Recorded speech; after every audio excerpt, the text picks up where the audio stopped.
Assalamualaikum warahmatullahi wabarakatuh. Bismillah, alhamdulillah, wa syukurillah, ala nikmatillah, la haula wa la quwata illa billah, amma ba'du. Pemirsa, ketemu kembali dengan Kilamang Putra, salam budaya warisan Nusantara. Pemirsa, izinkan saya untuk melanjutkan keterangan-keterangan saya tentang Gajah Mada, prajurit sejati Kerajaan Majapahit. Pemirsa, di kesempatan yang lalu, Gajah Mada sudah berhasil meringkus paman dari Raden Cakradara. Saat itu malam hari di Padaspayu, Rakering Suramurjo dan 3 lurah dari Kesatuan Prajurit Bayu Sakti berhasil diringkus oleh Gajah Mada. Tapi sayang, Rakering Suramurjo tiba-tiba dibunuh oleh seseorang yang misterius. Luncuran anak panah menembus dadanya. Akhirnya Gajah Mada saat berada di balai keprajuritan berpikir,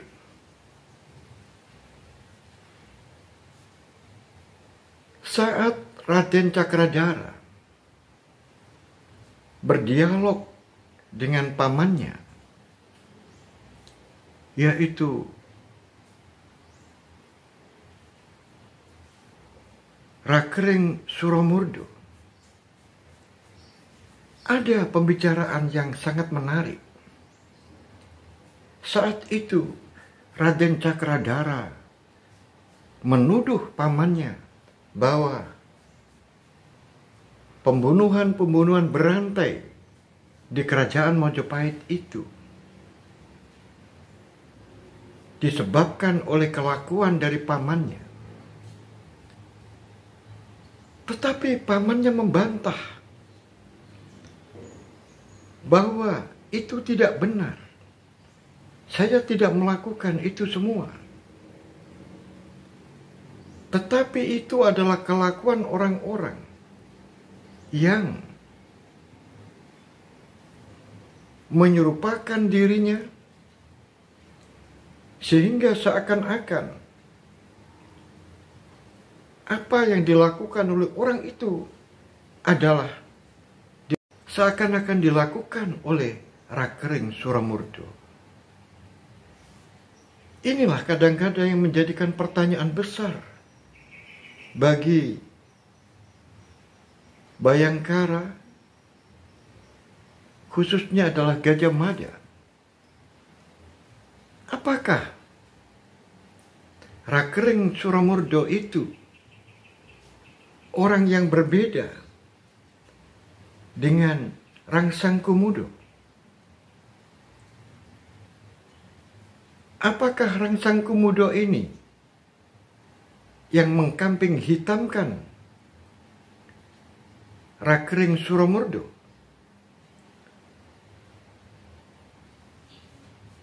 Sehingga ini menjadi sebuah teka-teki bagi Gajah Mada. Walaupun Rakering Suramurjo sudah berhasil dilumpuhkan, tapi sayang tidak bisa diinterogasi, tidak bisa ditanyai karena sudah mati. Dan apakah yang membunuh Rakering Suramurjo itu adalah Rangsang Kumudo? Oleh sebab itu, ini masih menjadi sebuah teka-teki besar. Pemirsa dimanapun Anda berada, kita ikuti perjalanan Rakembar yang tanpa perintah dari atasannya ngelancangi lakon pergi menuju ke Watu Karang Watu untuk melakukan penyerbuan. Pemirsa dimanapun Anda berada, Rakembar sangat sembrono. Karena orang yang melakukan penyerbuan tanpa dibekali dengan sebuah peta perjalanan yang mengarah kepada berapa kekuatan lawan yang akan dihadapi. Kemungkinan-kemungkinan, jebakan-jebakan, dan peralatan apa yang harus disiapkan di dalam menyerbu sebuah tempat.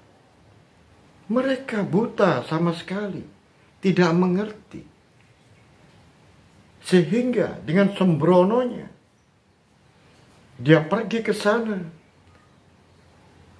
Dikiranya lawan yang akan dihadapi itu lawan-lawan yang berkelas tempe. Oleh sebab itu, saat Rakembar sudah sampai di depan sungai, kemudian melihat jauh ke depan, di sana gunung karang, dan sebuah tempat sudah nampak di depan mata.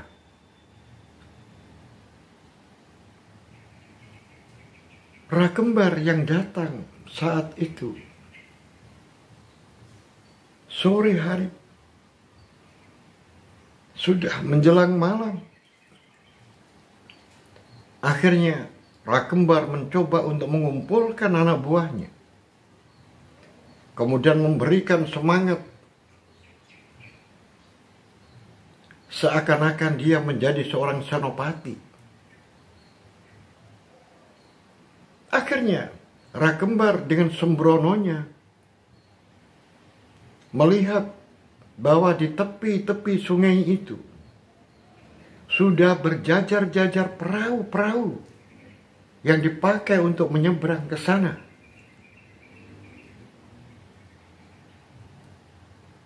Perahu-perahu yang ada di tepi ini tidak lain adalah perahu-perahu milik tentara-tentara prajurit di Karangwatu yang memang disiapkan agar orang-orang yang datang dengan maksud jahat menuju ke Karangwatu, maka mereka berpikir ada, yaitu sarana untuk menyeberang, yaitu perahu-perahu yang sudah disiapkan oleh Panji Rukmamurti. Dengan enaknya, Rakembar kemudian memerintahkan anak buahnya untuk menaik perahu-perahu itu, termasuk dirinya. Dirinya berada di sebuah perahu yang agak besar, yang bisa memuat antara 10 sampai 15 orang.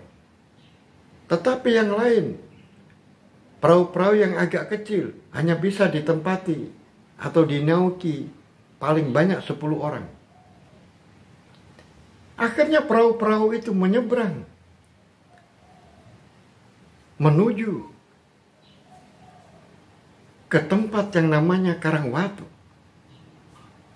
Di tengah-tengah perjalanan, tiba-tiba perahu-perahu itu oleng, digoyang-goyang, sehingga Rakembar dan prajurit-prajurit Mojopahit sangat terkejut. Apa ini? Ternyata di dalam sungai itu penuh dengan prajurit, karena sudah disiapkan prajurit-prajurit penyelam yang hebat. Prajurit-prajurit yang menyamar berada di bawah air dengan pulung-pulung dari bambu suling yang menjulang ke atas sehingga dia tidak kehabisan napas. Betapa terkejutnya Rakembar dan anak buahnya. Akhirnya perahu-perahu itu digulingkan satu demi satu oleh prajurit-prajurit lawan yang ada sembunyi di dalam air. Tentu saja air berubah menjadi merah karena yang ada di bawah air ini sudah siap dengan penuh kesiagaan. Sedangkan orang yang naik perahu ini dalam keadaan kebingungan. Sehingga mereka tidak tahu apa yang harus dia lakukan. Mau lari kemana? Demikian juga Rakembar. Sama. Cuma perahunya agak besar. Sehingga diputar-putar oleh orang yang ada di bawah air. Dan akhirnya perahu yang besar itu pun digulingkan oleh orang-orang prajurit pilihan yang ada di Karangwatu. Akhirnya sisa-sisa prajurit yang jumlahnya hanya 50 itu kemudian mencoba menyelamatkan diri dengan berenang ke tepian. Mereka dengan mudahnya diseret dan kemudian menjadi tawanan mereka. Setelah ditanya bahwa yang memimpin adalah Rakembar, akhirnya Rakembar diseret dibawa ke pendopo. Karena di tempat itu ada sebuah pendopo besar, yaitu tempatnya Panji Rukmamurti. Kemudian orang yang tinggi besar, Mandrowo namanya. Kemudian dengan enaknya menendang, memukul Rakembar. Yang mana Rakembar dalam keadaan tangannya terborgol ke belakang. Setelah sampai di pendopo, ternyata di sana ada orang yang mukanya penuh dengan jelaga, dicoreng-coreng. Hampir semua prajurit-prajurit di sana tidak bisa dikenali karena tubuhnya penuh dengan jelaga. Setelah para tawanan ini ditali, dicagak-cagak di pendopo itu, kemudian keluarlah Panji, pimpinan dari orang-orang yang ada di Karangwatu. Panji Rukmamurti dengan sendekap dia akhirnya tahu, oh, jadi yang mimpin ini Kakang Rakembar. Betapa terkejutnya Rakembar. Setelah pimpinan dari orang-orang yang ada di sana menyebut dirinya, Rakembar akhirnya mendongak melihat wajah orang yang mengatakan itu. Tidak lain adalah Panji Rukmamurti yang dihadapi oleh Rakembar. Kamu kok tahu nama saya? Akhirnya dia tertawa. Panji Rukmamurti tertawa terbahak-bahak. Bagaimana aku tidak bisa mengenalmu? Wahai Rakembar, aku menduga dan aku mengira bahwa kamu datang ke sini ini untuk membantu aku.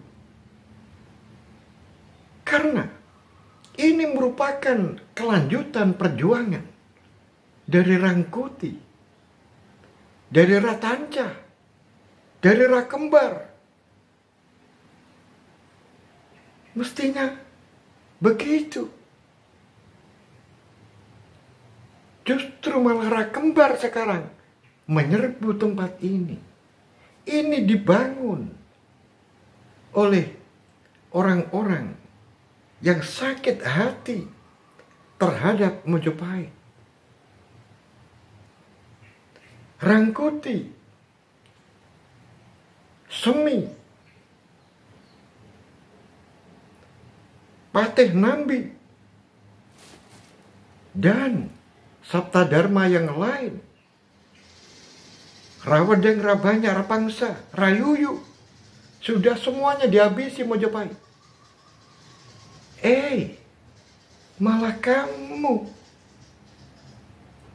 tidak mendukung kami yang ada di sini. Justru kamu menyerbu kami. Luar biasa. Kamu ini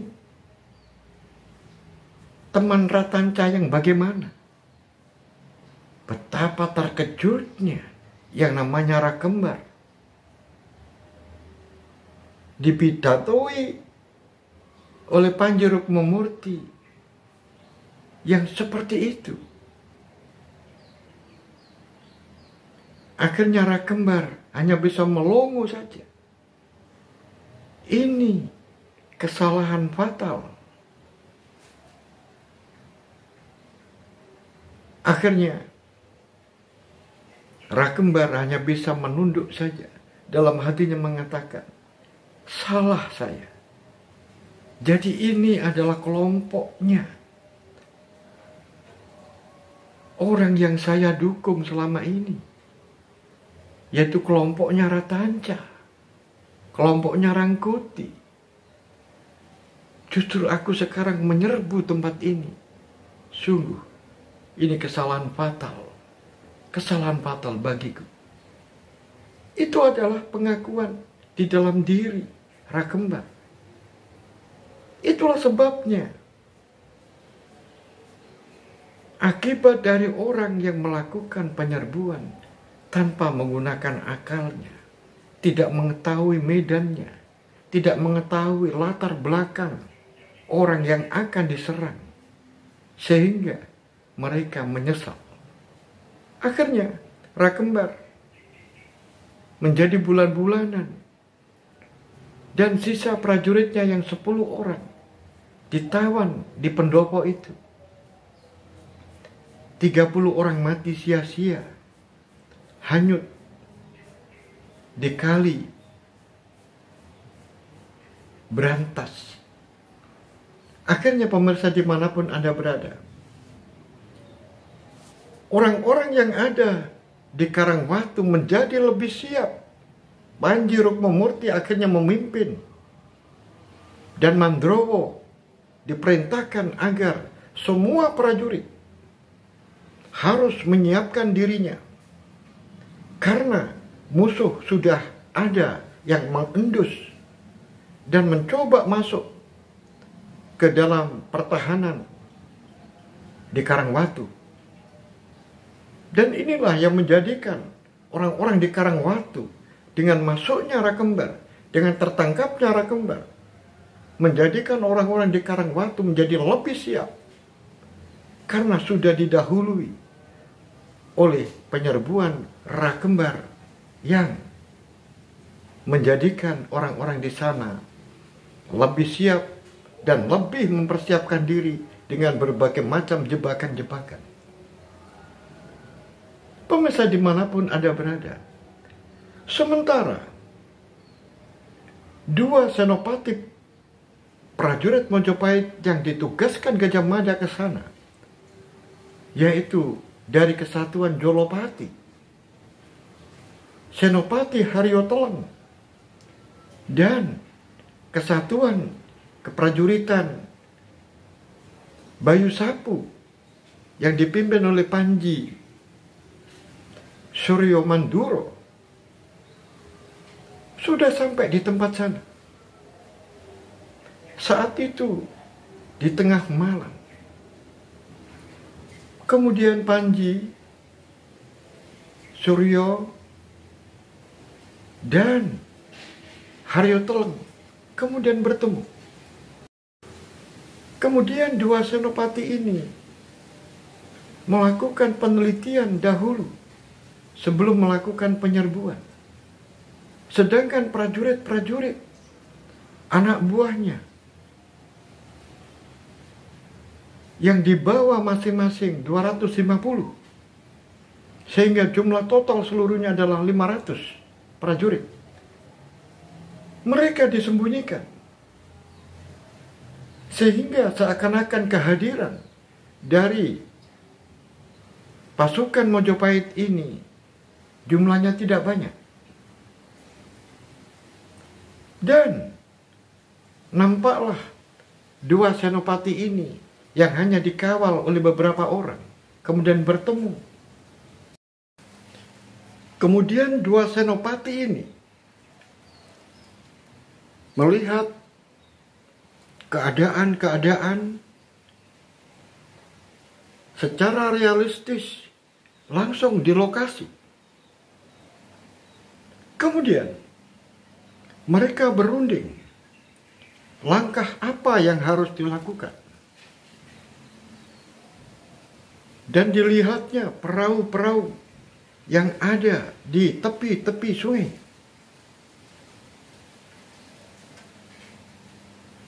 Kemudian juga melihat bekas-bekas apakah di tempat itu ada petunjuk yang mengarah kepada sebuah pertempuran yang sudah terjadi. Karena di tempat ini tidak ditemui Rakembar dan anak buahnya. Oleh sebab itu, Panji Suryo Manduro memanggil anak buahnya. Wahai kamu, telusuri sungai.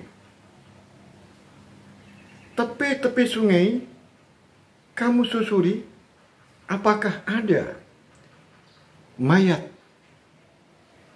atau ada sesuatu yang mencurigakan.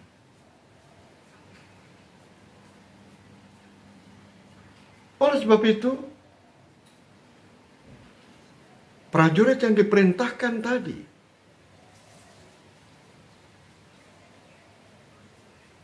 tawang alun kemudian berjalan menyusuri sungai. Sementara dua pimpinan senopati dari Jolopati dan dari Sapubayu terus mengadakan pengamatan. Sedangkan prajurit-prajurit anak buahnya tidak ditampakkan. Semuanya dalam keadaan sembunyi. Akhirnya dua pimpinan ini melihat. Wahai kakang, lihatlah, kata Panji Suryo Manduro. Lihatlah, kapal kecil atau perahu-perahu ini sengaja rupa-rupanya ditaruh di tepi-tepi sungai.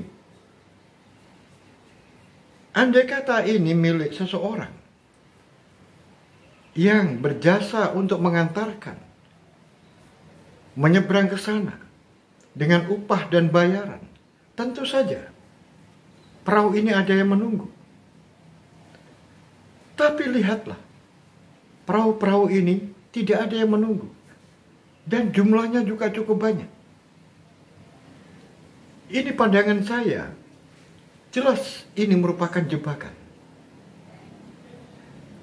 Kata Panji Suryo Manduro. Kamu benar, adikku. Lihatlah ke air.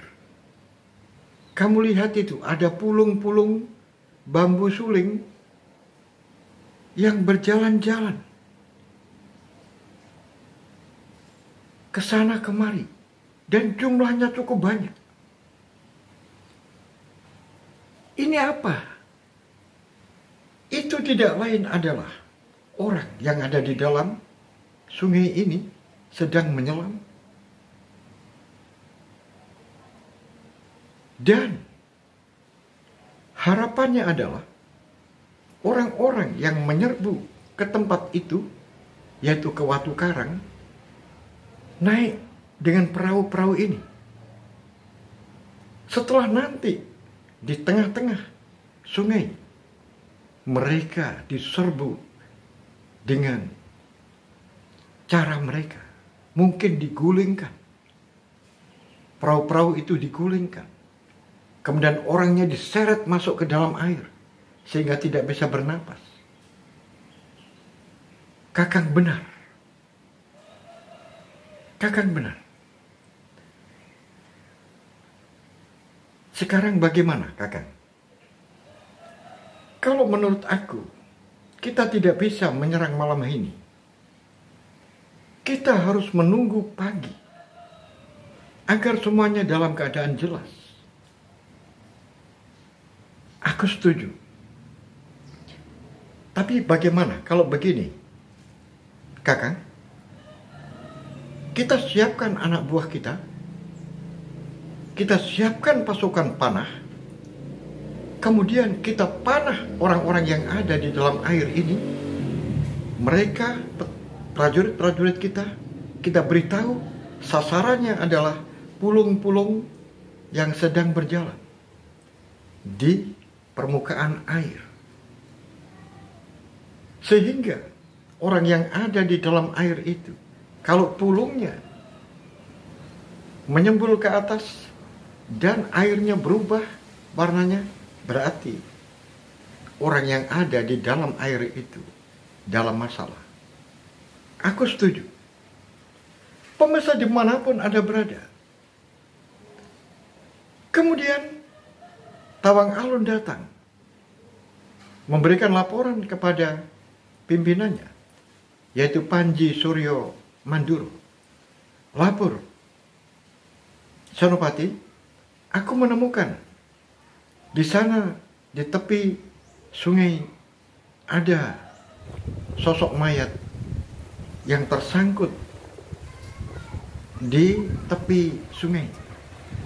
Mereka tidak hanyut karena tersangkut oleh pohon yang ada di tepi sungai itu. Baiklah, terima kasih, kamu sudah melaksanakan tugas. Pemirsa dimanapun Anda berada. Kemudian dua senopati ini menyiapkan tentaranya, masing-masing 250, sehingga jumlahnya kurang lebih adalah 500 orang. Kemudian mereka diberikan pengertian dan segera menyiapkan anak panahnya dengan bidikan adalah pulung-pulung yang berjalan di dalam air. Sehingga prajurit-prajurit Majapahit menyiapkan diri dengan anak panahnya. Setelah itu perintah dan tiupan trompet yang sudah dibunyikan menunjukkan segera melakukan penembakan dengan anak panah tentara-tentara prajurit Karangwatu yang ada di dalam air. Ternyata benar, pemirsa dimanapun Anda berada, Panji Rukmamurti yang ada di sana sudah melihat Mandrowo, orang yang selalu mendampingi Panji Rukmamurti, juga melihat berjajarnya para prajurit di tepi sungai dan mereka melakukan bidikan-bidikan anak panah. Tetapi dengan tenangnya Panji Rukmamurti, kemudian dengan lantang mereka mengatakan dari tempat yang jauh, "Hai prajurit-prajurit Majapahit, jika kamu memang jantan, berani bertempur dengan kami, ayo menyeberanglah. Jangan kamu main anak panah. Kalau berani kamu maju ke sini. Pemirsa dimanapun Anda berada, itu merupakan sebuah pancingan supaya prajurit-prajurit Majapahit itu marah dan akhirnya dengan gegabah naik perahu dan akhirnya menjadi sasaran mereka. Pemirsa dimanapun Anda berada, akhirnya Panjurukmamurti menyiagakan pasukan Karangwatu dan mereka memberikan semangat. Lagi pula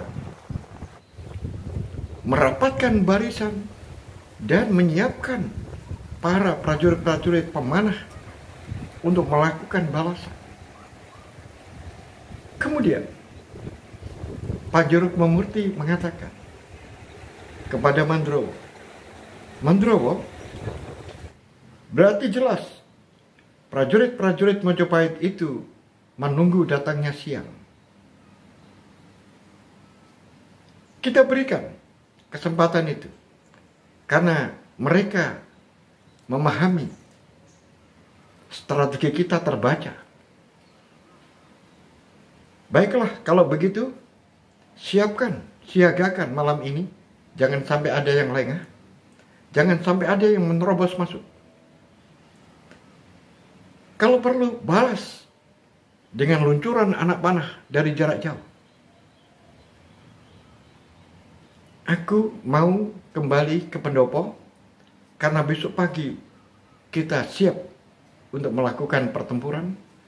Oleh sebab itu, saya akan tidur malam ini dan besok pagi kita habis-habisan untuk melawan mereka.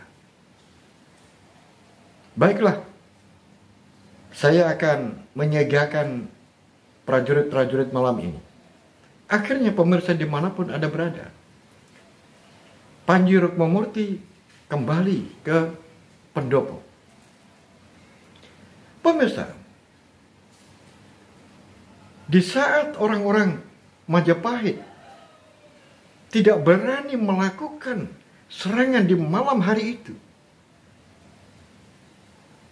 tetapi ada prajurit-prajurit yang ditugaskan khusus oleh Patih Gajah Mada, yaitu prajurit Bayangkara yang dipimpin oleh Lembu Pulung bersama dengan Riung Samudro, bersama dengan Bayangkara Jayabaya, menyusup masuk lewat belakang, yaitu mendaki sebuah perbukitan yang terjal, sehingga 20 orang yang ikut bergabung dengan prajurit Bayangkara itu merangkak memanjat tebing. Saat itu malam hari, ada yang menggunakan tampar dan ada yang tanpa menggunakan alat. Karena mereka semuanya prajurit-prajurit tangguh yang sudah dilatih. Ternyata 20 orang ini lolos sampai di atas dan sudah mulai turun di balik tebing yang tinggi itu. Sekarang saatnya adalah istirahat sebentar sambil memikirkan apa yang harus dilakukan. Ternyata benar yang disampaikan oleh Patih Gajah Mada saat membriefing 2 senopati, yaitu Sabubayu dan Jolopati. Kemudian juga briefing yang diberikan kepada Lembu Pulung dan pasukan Bayangkara yang lain. Jangan melakukan penyerbuan. Jangan melakukan operasi penyergapan sebelum mereka itu terlena menghadapi pasukan di seberang sungai yang dipimpin oleh Senopati Haryo Teleng dan Panji Suryo Manduro. Pemirsa dimanapun Anda berada, setelah pasukan Bhayangkara yang berhasil menyusup, kemudian disusun, melakukan penyergapan para penjaga, dan sekarang yang menjadi sasaran adalah sebuah rumah pendopo sebagai markas sekaligus sebagai rumah pimpinan dari pemberontakan itu, yaitu Panji Rukmamurti. Akhirnya 2 orang penjaga rumah dilumpuhkan oleh Jayabaya Bhayangkara dan dilumpuhkan oleh prajurit Bhayangkara. Karena para penjaga ini menggunakan jelaga yang dicoreng-coreng ke wajahnya. Akhirnya 2 orang yang sudah disergap dan dibunuh oleh pasukan Bhayangkara ini, akhirnya Bhayangkara mencoba untuk meniru, yaitu mencoreng-coreng wajahnya dengan jelaga dan kemudian berpura-pura menjaga di depan pintu di mana rumah yang dijaga itu adalah milik tempat kediaman Panji Rukmamurti. Riyung Samudro dan Jayabaya Bhayangkara mencoba menirukan gerak-gerik dari penjaga yang sudah dilumpuhkan itu. Sedangkan yang lain siap-siap di tempat yang lain dan mengawasi, yaitu 2 orang yang berpura-pura sebagai 2 orang penjaga Panji Rukmamurti. Ternyata benar, Panji Rukmamurti kemudian kembali ke tempatnya. Maka disapanya penjaga ini, "Hai kamu yang jaga, jangan sampai lengah, aku tidur dulu. Karena besok pagi kita akan melakukan pertempuran. Oleh sebab itu pastikan keselamatan saya." Baiklah.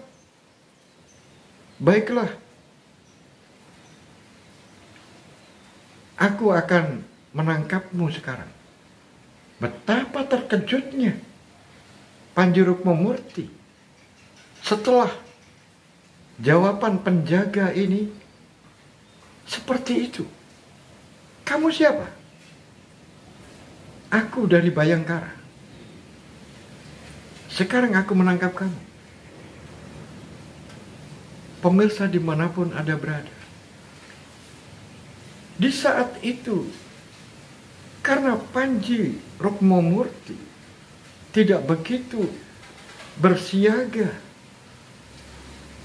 sehingga lengah tangan kanan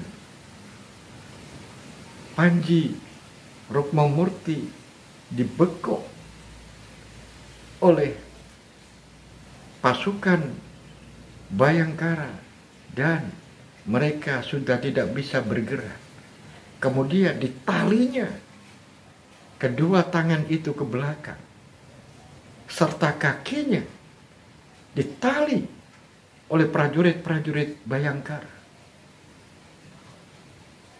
Setelah itu, mereka, para prajurit Bhayangkara, 4 orang bertemu. "Wahai Kakang, Lembu Pulung, apa yang harus kita lakukan lagi?" "Sebentar. Ayo kita melihat orang itu yang ditawan di cagak-cagak pendopo itu." Ternyata mereka itu adalah anak buah dari Rakembar. Dan satu orang juga mendatangi Rakembar, yaitu Lembu Pulung. Kemudian dengan kakinya, "Hei, bangun, pahlawan kok tidur saja? Kamu sedang ditunggu di Mojopahit. Kepulanganmu akan dielu-elukan gadis-gadis cantik karena kamu menjadi pahlawan." Betapa terkejutnya Rakembar. "Kamu siapa?" "Aku prajurit Bayangkara."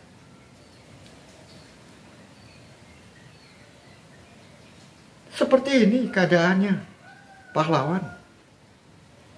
Pahlawan Mojopahit yang terikat di tiang-tiang pendopo ini. Akhirnya pemirsa dimanapun Anda berada, anak buah dari Rakembar dilepaskan semua. Dilepaskan dari ikatan, dari belenggu di jaga-jaga itu. Termasuk Rakembar. Selanjutnya, Panji Pulung, Lembu Pulung, akhirnya mengajak untuk pergi. Terus bagaimana, Kakang? Bayangkara Jayabaya bertanya, "Ayo kita mencari Tarjajang lain. Jangan lupa, bawa orang itu." Yang dimaksudkan adalah Panji Rukmamurti. Akhirnya mereka dilepaskan semuanya. Kemudian Panji Rukmamurti kemudian dibawa oleh pasukan Bayangkara. Dan Lembu Pulung mengatakan, "Ayo kita pergi dari tempat ini. Biarkan yang lain akan dibereskan oleh Senopati Lembu Teleng dan Senopati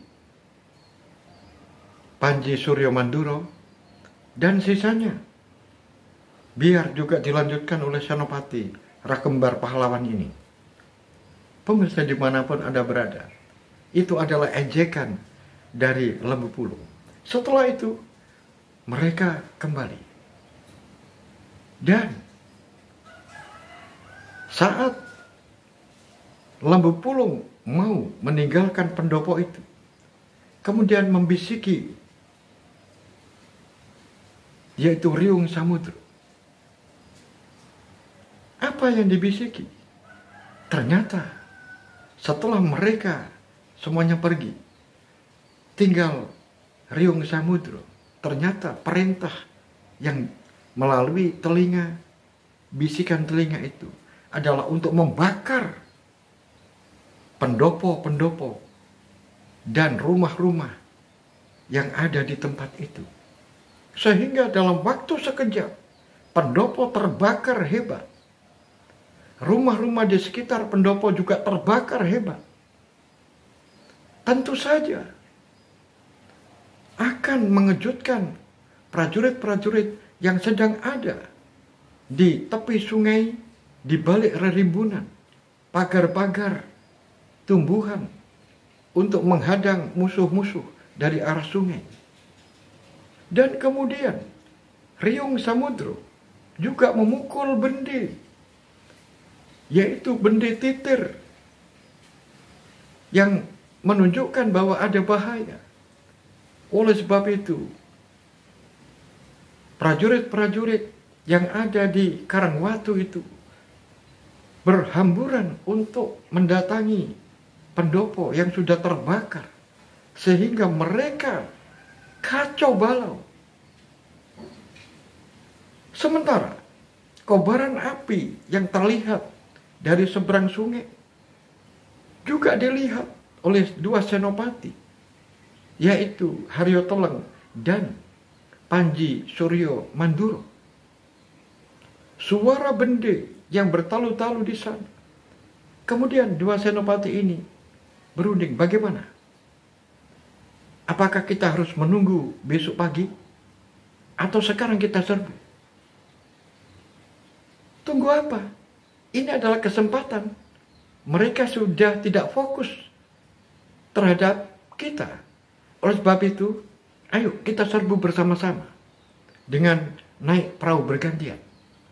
Pemirsa dimanapun Anda berada, akhirnya 500 orang prajurit bisa diseberangkan semua, dan dengan mudahnya orang-orang yang ada di sana berhasil ditundukkan. Tetapi pasukan-pasukan yang dipimpin oleh dua senopati itu tinggal melakukan gempuran-gempuran yang sudah dilemahkan sebelumnya oleh pasukan Bayangkara. Dan tentunya dua senopati ini tidak bisa menemukan Panjerukmamurti, karena Panjerukmamurti sudah dibawa oleh Bayangkara. Tetapi pasukan Bayangkara yang sejak tadi mencari pimpinan yang lain, yaitu Rangsang Kumudo, ternyata tidak bisa ditemukan. Pemirsa dimanapun Anda berada, bagaimanakah kelanjutan dari cerita ini? Oleh sebab itu, ikuti terus cerita ini hingga sampai akhir. Akhirul kalam, billahi taufiq wal hidayah, waridha wal inayah. Assalamualaikum warahmatullahi wabarakatuh. Salam budaya warisan Nusantara.